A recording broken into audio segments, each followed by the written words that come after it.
Hello student, स्वागत है आपका आईसीटी वर्चुअल क्लासेस में। मैं हूं कविता, आपकी बायो टीचर। उम्मीद करती हूं आप सभी अच्छे होंगे और स्वस्थ होंगे। तो क्लास स्टार्ट करेंगे अपना चैप्टर का नाम है मॉलिक्यूलर बेसिस ऑफ इनहेरिटेंस और ये हमारा रिवीजन यहाँ पे चल रहा है। प्रीवियस लेक्चर में हमने बात की थी यहाँ पर प्रॉपर्टीज ऑफ जेनेटिक मटेरियल, यानी कि आनुवंशिक पदार्थ की क्या विशेषताएं होती है उसके बारे में हमने डिस्कस किया था। देखो, अब देखो रिवीजन में जो सारी जो चीजें हैं वो मैक्सिमम आपको करनी है।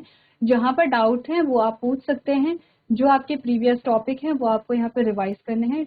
चैप्टर क्योंकि इम्पोर्टेंट है वो आप देख लेना एक बार, क्योंकि इस चैप्टर से काफी सारे क्वेश्चन आए हैं। हमने क्वेश्चन पेपर डिस्कस किया है और आपने कहा कि मेनली जो 3 यूनिट हैं जो हमारे पास इम्पोर्टेंट आती है, देखो इम्पोर्टेंट सारी यूनिट है पर मैक्सिमम जो क्वेश्चन आता है वो 3 यूनिट से हमने देखा था। काफी फ्रीक्वेंट क्वेश्चन आए थे, जिसमें रिप्रोडक्शन की जो यूनिट थी जिसमें 2 चैप्टर हमने देखे हैं, आपकी जेनेटिक्स की जो यूनिट थी जिसमें 2nd चैप्टर हम यहाँ पर देख रहे हैं, और नेक्स्ट हमने बायोटेक्नोलॉजी की जो यूनिट है वो देख रहे हैं। ठीक है, तो हमने कहा यहाँ पर इम्पॉर्टेंट यूनिट्स हैं, आपको ये सारी चीजें ध्यान से देखनी है।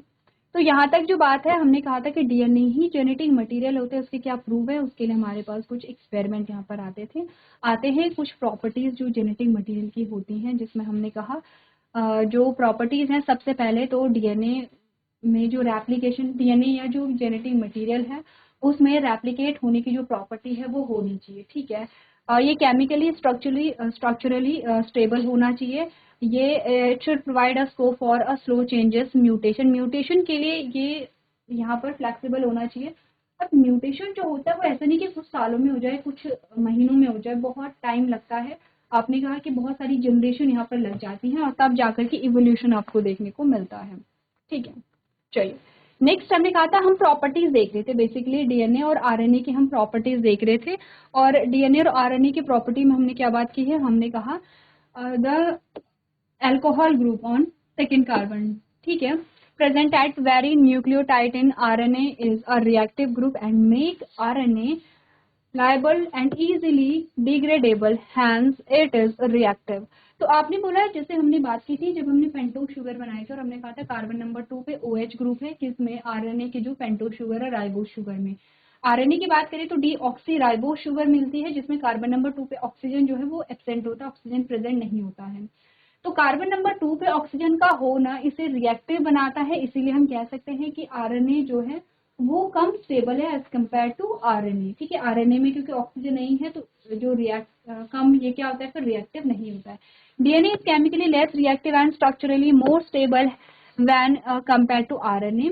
Thymine also confer additional stability to DNA. अच्छा, जो पॉइंट हमारा था इंपॉर्टेंट वो ये है, देखो डीएनए जो है यहाँ पे, यहाँ से देखना, जो थाइमिन जो है, thymine also confer additional stability to DNA. हमने बोला था कि यहाँ पे जो नाइट्रोजनस बेस आते हैं, ठीक है, 2 टाइप के हमने देखे थे। हमने कहा था प्यूरिन है और पिरिमिडीन है। ठीक है, प्यूरिन में हमने एडेनिन एंड ग्वानिन पढ़ा है, इसमें हमने साइटोसिन एंड थाइमिन पढ़ा है। जब हम बात कर रहे होंगे डीएनए की, इनकेस हम आरएनए की बात करेंगे तो थाइमिन के जगह अब हम यूरेसिल को लेंगे। ठीक है, अब ध्यान से देखो, हमने कहा thymine also confer additional stability to DNA. Thymine की जो प्रेजेंस है वो डीएनए को और स्टेबल बनाता है। ठीक है, सो among the 2 nucleic acid the DNA is a predominant genetic material. हमने कहा कि एक तो यहाँ पर हमने देखा था कार्बन नंबर 2 पे ऑक्सीजन की प्रेजेंस और एब्सेंस, ऑक्सीजन प्रेजेंट है तो ज्यादा रिएक्टिव है जो कि आरएनए है, एब्सेंट है तो लेस रिएक्टिव है जो कि डीएनए है। ठीक है, थाइमिन की प्रेजेंस आपने कहा डीएनए की स्टेबिलिटी को और ज्यादा स्ट्रॉन्ग बनाती है, क्योंकि यहाँ पर आरएनए में थाइमिन की जगह यूरेसिल आ जाता है तो इसकी जो स्टेबिलिटी है वो कम हो जाती है। तो एट लास्ट हमारे पास एक स्टेटमेंट आती है जिसमें कहा गया है अमंग 2 न्यूक्लिक एसिड, यानी कि 2 न्यूक्लिक एसिड में से आरएनए और डीएनए में से the DNA is pre dominant genetic material. DNA क्या है, एक डोमिनेंट जेनेटिक मटेरियल है। मैक्सिमम में जो डीएनए है वही जेनेटिक मटेरियल पाया जाता है, क्योंकि जो जो कैरेक्टरिस्टिक्स जेनेटिक मटेरियल में होनी चाहिए वो हमें डीएनए में देखने को मिलती है। ठीक है, तो लास्ट जो पॉइंट है, ऊपर के जो सारे पॉइंट्स हमने पढ़ लिए थे, लास्ट का यही कि आरएनए की तुलना में डीएनए रासायनिक रूप से कम प्रतिक्रियाशील और संरचनात्मक रूप से अधिक स्थिर है। थाइमिन डीएनए को अतिरिक्त स्थिरता भी प्रदान करता है, इसीलिए 2 न्यूक्लिक एसिड के बीच डीएनए एक प्रमुख आनुवंशिक पदार्थ है। ठीक है, चलो नेक्स्ट जो पॉइंट हमारे पास आते हैं वो क्या है, both RNA and DNA are able to mutate. ठीक है, दोनों में ही क्या है, म्यूटेशन के चांसेस यहाँ पर होते हैं। Viruses having RNA genome and having a shorter life span mutate and evolve faster. RNA genome वाले जो कम जीवन काल वाले जो वायरस होते हैं वो तेजी से उनमें म्यूटेशन होते हैं और तेजी से वो इवॉल्व करते हैं। अच्छा, आपने देखा होगा जो वायरस है वो बहुत जल्दी क्या करते हैं, अपनी फॉर्म को चेंज करते हैं। ये हमने कब देखा था, जब यहाँ पर कोविड वायरस आया था, कोविड-19 के टाइम पे जो वायरस आया था, हम देख रहे थे कि फ्रीक्वेंटली जो यहाँ पर वायरस है वो अपने फॉर्म को चेंज कर पा रहा है। ऐसा कैसे कर पा रहा है, आपने कहा यही जो पॉइंट है वो आपके सामने आएगा। वायरसेस हैव आरएनए जीनोम, क्योंकि उनमें आरएनए जीनोम है and having a shorter life span mutate and evolve faster, बहुत जल्दी से इवॉल्व करते हैं, बहुत जल्दी से क्या करते हैं वो, उनमें विकास होता है। ठीक है, DNA is dependent on RNA for protein synthesis. तो हमने कहा कि डीएनए जो है वो आरएनए पे डिपेंड होता है प्रोटीन फॉर्मेशन के लिए। आपको ध्यान होगा हमने जो सीक्वेंस पढ़ा था, हमने कहा था कि जो डीएनए है, ठीक है, ये डीएनए है। अब डीएनए का कोई भी जो सेगमेंट है वो आरएनए में कन्वर्ट हो जाएगा। आरएनए में कन्वर्ट होगा तो सिंगल स्ट्रैंडेड हमारे पास यहाँ पर आएगा और आरएनए आगे जाकर के प्रोटीन बनाएगा। और प्रोटीन ही है जो कैरेक्टर्स को यहाँ पे हमें शो करती है। देखो मेरा यहाँ पे हेयर कलर ब्राउनिश है क्योंकि मेरी बॉडी में वैसा ही प्रोटीन बन रहा है।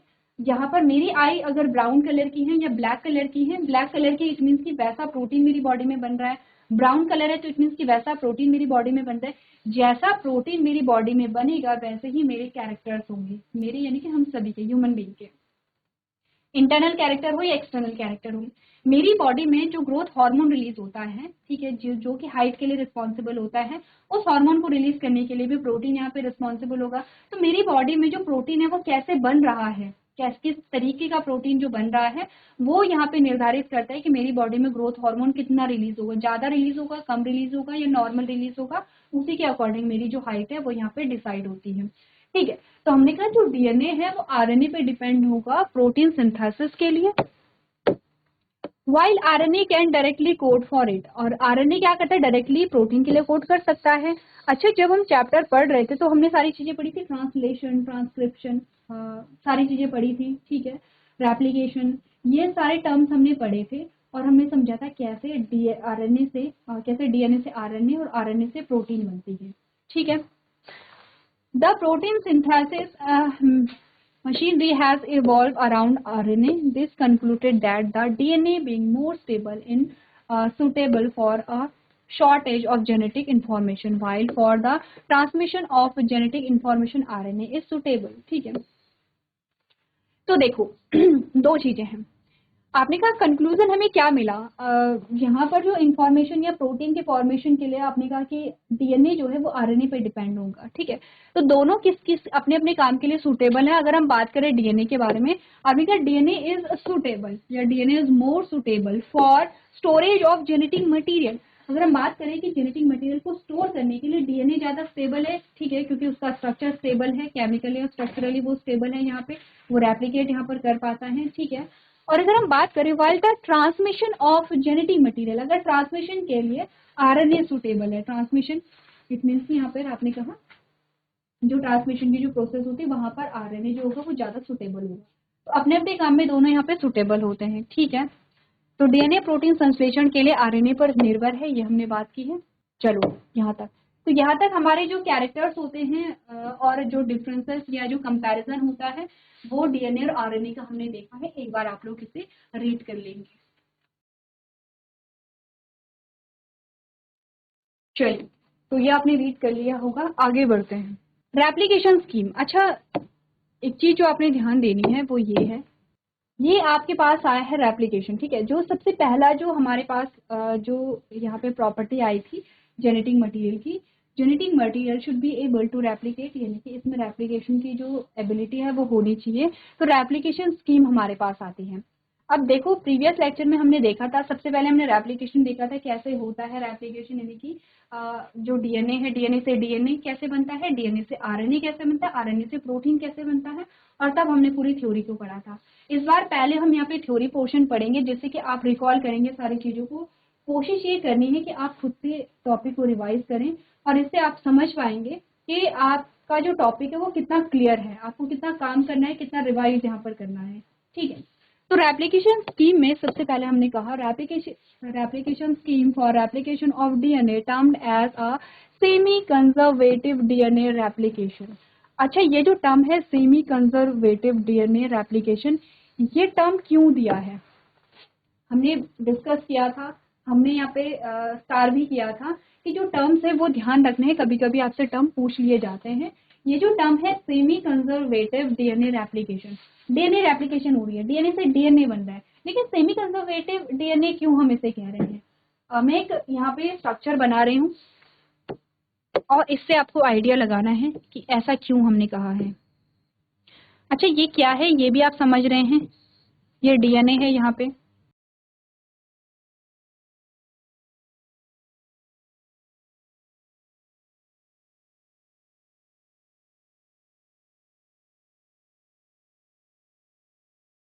अब इसका आंसर आपको खुद करना है, इसका आंसर आपको खुद करना है कि सेमी कंजर्वेटिव डीएनए रेप्लिकेशन क्या है। आपके सामने डायग्राम जो है वो अवेलेबल है।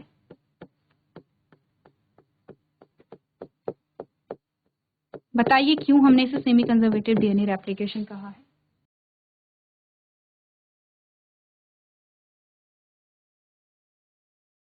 चलो ये पढ़ के लेकर के आओगे, सेमी कंजर्वेटिव डीएनए रेप्लिकेशन, आपने नोट्स बनाए होंगे। और एक बार अगर अभी याद नहीं आ रहा है, डायग्राम से भी समझ में नहीं आ रहा है, तो एक बार नोट्स को आप लोग ओपन करके देखेंगे। अगर नोट्स नहीं बनाए हैं तो देखो नोट्स बनाने चाहिए थे। जब हम चैप्टर डिस्कस कर रहे थे तो चैप्टर डिटेल में डिस्कस होता है, रिवीजन हम इसका फास्ट करते हैं क्योंकि हमें सारे जो चैप्टर हैं वो यहाँ पे रिवाइज करने हैं। अगर फिर भी आपको समझ में नहीं आएगा तो नेक्स्ट लेक्चर में सबसे पहला जो पॉइंट होगा वो आपसे यही पूछा जाएगा, सेमी कंजर्वेटिव डीएनए रेप्लिकेशन क्या होती है, क्योंकि नेक्स्ट लेक्चर में हम यहाँ पर रेप्लिकेशन को पढ़ेंगे। ठीक है, रेप्लिकेशन जो है ट्रांसलेशन ट्रांसक्रिप्शन, इसको हम डिटेल में समझ लेंगे यहाँ पे, जैसे हमने चैप्टर पढ़ते टाइम किया था, क्योंकि इंपॉर्टेंट टॉपिक है और ये बहुत ज़्यादा कंफ्यूजिंग भी होते हैं। तो ये जो चीज़ें हैं आप जितनी बार रिवाइज करेंगे तब जाकर के आपके टॉपिक क्लियर होंगे। ठीक है, तो आज हमारा थ्योरी पोर्शन चलेगा, कोशिश आप करेंगे आप सारी चीज़ें एक बार पढ़ के लेकर के आएंगे। ठीक है, तो हमने यहाँ पर बात की है जो यहाँ पे सेमी कंजर्वेटिव डीएनए रेप्लिकेशन है वो किसने दिया है, was proposed by Watson and Crick in 1953 according to it. ठीक है, अकॉर्डिंग टू इट ये पॉइंट्स आपके आते हैं। आपने कहा डीएनए प्रतिकृति के लिए, प्रतिकृति जो योजना है, या फिर आपने कहा कि ये जो डीएनए की जो रेप्लिकेशन की जो प्रोसेस है जिसे अर्ध संरक्षित डीएनए प्रतिकृति कहा जाता है, वाटसन और क्रिक के द्वारा प्रस्तावित की गई थी कब, 1953 में। इसके अलावा क्या होता है, the two strands would separate and act as a template for synthesis of new complementary strand। सबसे पहला जो स्टेप यहाँ पर होता है डीएनए रेप्लिकेशन में। अच्छा, डीएनए रेप्लिकेशन समझते हो ना, डीएनए से डीएनए का बनना। ठीक है, आपने कहा यहाँ पर दो स्ट्रैंड जो हैं वो अलग हो जाएंगे और पूरा स्ट्रैंड के संश्लेषण के लिए एक टेम्पलेट के रूप में काम करेंगे। अब देखो, अभी मैं जस्ट आइडिया दे रही हूँ। ठीक है, हमने कहा जो डीएनए के तो दो स्ट्रैंड होते हैं, ये स्ट्रैंड, तो ये कैसे स्ट्रैंड है, 5' 3' 3' 5' ऐसे स्ट्रैंड है ये, और ये एक दूसरे से कैसे जुड़े हैं, ये एक दूसरे से नाइट्रोजनस बेसिस के थ्रू जुड़े हैं। तो ये आपके जो दिखा रखे हैं ये नाइट्रोजनस बेस है। आपने कहा ये जो दोनों स्ट्रैंड हैं ये एक दूसरे से अलग हो जाएंगे, ऐसे कुछ ऐसे एक दूसरे से बहुत अलग यहाँ पर हो जाते हैं, एक दूसरे से अलग हो जाएंगे और अब ये क्या करेंगे, टेम्पलेट के रूप में काम करेंगे। ये तो बोले एक टेम्पलेट के रूप में काम करेंगे। टेम्पलेट का मतलब होता है कि इसके अकॉर्डिंग यहाँ पर क्या बनेगी, इसकी कॉपी तो नहीं कहेंगे, लेकिन इसके अकॉर्डिंग एक नया स्ट्रैंड यहाँ पर बनेगा। इसके अकॉर्डिंग मतलब जहाँ पर प्यूरिन है वहां पर पिरिमिडीन आएगा, जहाँ पर पिरिमिडीन है वहां पे प्यूरिन आएगा। तो इसके अकॉर्डिंग एक नया यहाँ पे स्ट्रैंड बनेगा, इसके अकॉर्डिंग एक नया स्ट्रैंड यहाँ पर बनेगा। तो ये as a complement, as a template strand के रूप में ये क्या करेंगे, यहाँ पर काम करेंगे। ठीक है, तो हमने क्या बोला यहाँ पर, two strand would separate and act as a template for a synthesis of a new complementary strand। तो ये तो टेम्पलेट होगा जिसके अकॉर्डिंग यहाँ पर एक नया स्ट्रैंड बनेगा, और जो नया स्ट्रैंड यहाँ पर बनेगा वो क्या होंगे, हमारे कॉम्प्लीमेंट्री स्ट्रैंड होंगे, ये हमारे क्या होंगे, कॉम्प्लीमेंट्री स्ट्रैंड होंगे। ठीक है, दूसरा जो पॉइंट है वो क्या कहता है, after replication each DNA molecule would have one parental and one newly synthesised strand. प्रतिकृति के बाद डीएनए अणु में एक पैतृक और एक नया संश्लेषित क्या होगा, स्ट्रैंड होगा। तो जो पैरेंटल स्ट्रैंड होगा वो कौन सा है, वो ये है ना जो पहले से था, और जो न्यू होगा वो ये है, तो ये पैरेंटल स्ट्रैंड है। ठीक है, और ये भी पैरेंटल स्ट्रैंड है, और ये जो है वो न्यू स्ट्रैंड है, ये भी न्यू स्ट्रैंड है। इजी है, अभी तक की बात जो है वो तो समझ में आ गई है, सिंपल सी टर्म्स में आपको चीजें समझाई गई हैं।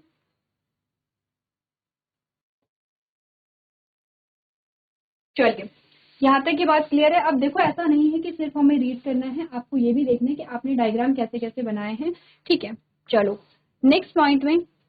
अच्छा, रेप्लिकेशन में हमारी जो थ्योरी है वो बहुत ज्यादा नहीं है, आपको करना क्या है, होमवर्क पहले नोट कर लेंगे। ठीक है, रेप्लिकेशन में हमें जो पॉइंट्स हैं वो एक एक करके देखने हैं। सबसे पहले हमने कहा कि जब भी हम रेप्लिकेशन को पढ़ते हैं तो क्या क्या मटेरियल हम वहाँ पे यूज कर रहे हैं, जब भी डीएनए से डीएनए की सिंथेसिस करनी है उसके लिए क्या क्या चीजें हमें चाहिए होंगी। सबसे पहले तो क्या होगा, क्या है यहाँ पे रॉ मटेरियल। पहला है कि मटेरियल कौन कौन से वहाँ पे चाहिए होते हैं। दूसरी चीज जो होती है उसमें आप देखेंगे डिफरेंट टेम्परेचर होता है, जैसे कि डीनेचुरेशन ऑफ डीएनए। इसमें क्या होता है, जब डीएनए सेपरेट होता है तो अलग टेम्परेचर यहाँ पे चाहिए होता है। ठीक है, जब नए स्ट्रैंड बन रहे होते हैं तो तब अलग टेम्परेचर चाहिए होता है। तो सेकेंड जो चीज आती है वो है कि टेम्परेचर जो है। अच्छा, अलग अलग स्टेप होंगे। पहले तो स्टेप होगा, पहले तो क्या होगा, रॉ मटेरियल होगा, और सेकेंड जो स्टेप होगा आपका, उसमें आप स्टेप्स देखेंगे कि कितने स्टेप्स यहाँ पर होते हैं। जैसे पहला स्टेप तो यही हो गया है कि जिसमें जो डीएनए के टेम्पलेट हैं वो सेपरेट यहाँ पर हो रहे हैं। तो दूसरे के स्टेप कौन कौन से होंगे, और अकॉर्डिंग टू स्टेप यहाँ पर टेम्परेचर जो है वो कितना होगा। ठीक है, ये घर से करके लेकर के आना है, मैं बार बार बोल रही हूँ, बहुत इंपॉर्टेंट है। और ये ऐसे टॉपिक्स होते हैं कि जो हम बिना पढ़े नहीं कर सकते हैं। आप जब पढ़ेंगे, आप जब प्रैक्टिस करेंगे, जब आप चीज़ों को समझेंगे, जो टर्म्स हैं आपके वो जितनी बार आप उन्हें रिवाइज करेंगे तब जाकर के आप चीज़ों को समझ पाएंगे। जैसे काफ़ी सारे ऐसे चैप्टर होते हैं जो जो आपने कहा कि आपने पढ़े हैं, समझे हैं एक बार, तो ठीक है, आप कुछ ना कुछ वहाँ पे लिख करके आ जाएंगे। ये प्रोसेस होती है, और यहाँ पर आप अपनी मर्जी से कुछ नहीं लिख सकते हैं। जैसे मैथ्स में होता है, या तो आपको नंबर मिलेंगे अगर सही है, गलत है तो नंबर कटेंगे, सेम वही सीन यहाँ पर है। तो इसीलिए आप घर से एक बार इसे प्रैक्टिस करके लेके आएंगे। ठीक है, चलिए नेक्स्ट हमने कहा, Mathews, Michelson and Franklin performed the following experiment to prove this in 1958। ठीक है, चलो अब एक एक्सपेरिमेंट इन्होंने जो यहाँ पर परफॉर्म किया था उसके बारे में हम बात करते हैं, जिसमें हमने कहा एनटीएस एंड ह्यूमन सेल जो है इसके बारे में। E. coli was grown in a medium containing a 15 NH4Cl as the only nitrogen source for a many generations। ठीक है, 15N got incorporated into a newly synthesized DNA and other nitrogen containing compounds। These heavy DNA molecules could be distinguished from the normal DNA by centrifugation in a calcium chloride density gradient। They then transferred the cells into a medium with a normal 14 NH4Cl and took samples at a various definite intervals as the cells multiplied and extracted the DNA that remained as a double-strand helix। DNA samples were separated independently on CSCL gradient to measure DNA densities। अब देखो, पढ़ो एक बार और समझो कि कितना समझ में आ रहा है। ये आपको इसलिए बोला गया है क्योंकि आपने कितना समझा है प्रीवियस जो हमारे लेक्चर्स थे वहां पर देखो।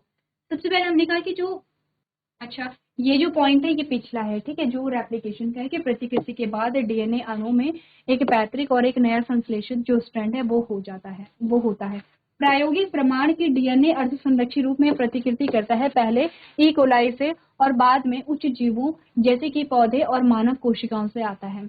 हमने कहा कि ये जो रेप्लिकेशन हुआ है इसके प्रायोगिक जो परिणाम है वो उसको यहाँ पर करने के लिए हमने कहा कि हमने मैथ्यूज और फ्रैंकलिन का जो एक्सपेरिमेंट है वो यहाँ पर देखा था। तो आपने कहा प्रायोगिक परिमाण कि डीएनए अर्धसंरक्षी रूप में प्रतिकृति करता है, पहले ई कोलाई से और बाद में उच्च जीवों जैसे कि पौधे और मानव कोशिकाओं से यहाँ पर आता है। ठीक है, क्या क्या इन्होंने एक्सपेरिमेंट में किया है उसको एक बार आप पढ़ लेंगे। आपने कहा मैथ्यूज और फ्रैंकलिन ने 1958 में इसे साबित करने के लिए निम्नलिखित प्रयोग किए। ई कोलाई को NH4 युक्त माध्यम में उगाया गया था। Cl कई पीढ़ियों से नाइट्रोजन का एकमात्र स्रोत रहा है। ठीक है, 15N नम संश्लेषित डीएनए और अन्य नाइट्रोजन युक्त यौगिकों में शामिल हो गया। इससे बाहरी डीएनए अणु को सीजियम क्लोराइड यानी कि CaCl घनत्व ढाल में सेंट्रीफ्यूजेशन द्वारा सामान्य डीएनए से अलग किया जा सकता था। फिर उन्होंने कोशिकाओं को सामान्य 14NH4 Cl वाले माध्यम में स्थानांतरित किया और कोशिकाओं के गुणा होने पर या मल्टीप्लाई होने पर, गुणा नहीं होगा मल्टीप्लाई करना यहाँ पे, होने पर विभिन्न निश्चित अंतरालों पर नमूने के लिए और डीएनए को निकाला जो दोहरे स्ट्रैंड वाले हेलिक्स के रूप में रहे हैं। डीएनए घनत्व को मापने के लिए डीएनए नमूनों को CaCl ग्रेडियंट पर स्वतंत्र रूप से अलग किया गया था। ये एक्सपेरिमेंट था। ठीक है, आगे क्या है एक बार पढ़ लेते हैं। आपने कहा the DNA that was extracted from a culture one generation after 20 minutes after the transfer from a 15N to a 14N medium had a hybrid or a intermediate density. DNA extracted from the culture after another generation after 14 minutes was composed of equal amounts of this hybrid DNA and the light DNA. Very similar experiments were carried out by a Taylor and a Caligis on a Visia faba. ठीक है, फावा बीज जिन्हें कहते हैं, using a radioactive thymidine and the same result that is DNA replicates a semi conservatively were observed as in earlier experiment. तो आपने कहा 15N and 14N माध्यम में स्थानांतरण के एक पीढ़ी 20 मिनट बाद कल्चर से निकाले गए डीएनए में हाइब्रिड मध्यवर्ती घनत्व था। टेलर और सहकर्मियों द्वारा रेडियोधर्मी थाइमिन का उपयोग करके विसिया फावा यानी कि फावा बीन्स पर बहुत ही सामान्य प्रयोग किए गए और वही परिणाम निकले, यानी कि डीएनए अर्धसंरक्षी रूप में प्रतिकृति बनाता है जो पहले के प्रयोगों में प्राप्त हुए थे। अब यहाँ पर डीएनए रेप्लिकेट करता है, उसके लिए कुछ एक्सपेरिमेंट आए हैं जो कि हमने अभी पढ़े हैं। इम्पॉर्टेंट ये है कि रेप्लिकेशन कैसे होता है। ठीक है, ज्यादा इंपॉर्टेंट ये कि रेप्लिकेशन कैसे होता है। आपसे ये भी पूछा जाता है कि रेप्लिकेशन डीएनए जो है वो रेप्लिकेट करता है, इसके क्या प्रूफ है, किसने ये प्रूफ दिए हैं और किस में ये एक्सपेरिमेंट किए गए हैं, ये आपसे पूछे जाते हैं। तो आपने घर से जो टर्म्स यहाँ पे रिवाइज करके लेकर के आने हैं वो है रेप्लिकेशन, ठीक है, ट्रांसक्रिप्शन और ट्रांसलेशन। तीनों जो शब्द हैं, तीनों जो टर्म है, तीनों जो प्रोसेस हैं वो आप पढ़ के लेकर के आएंगे। ठीक है, रिवाइज करके लेकर के आएंगे और नेक्स्ट लेक्चर में हमारा जो सबसे पहला टॉपिक होगा वो होगा रेप्लिकेशन। यहाँ पे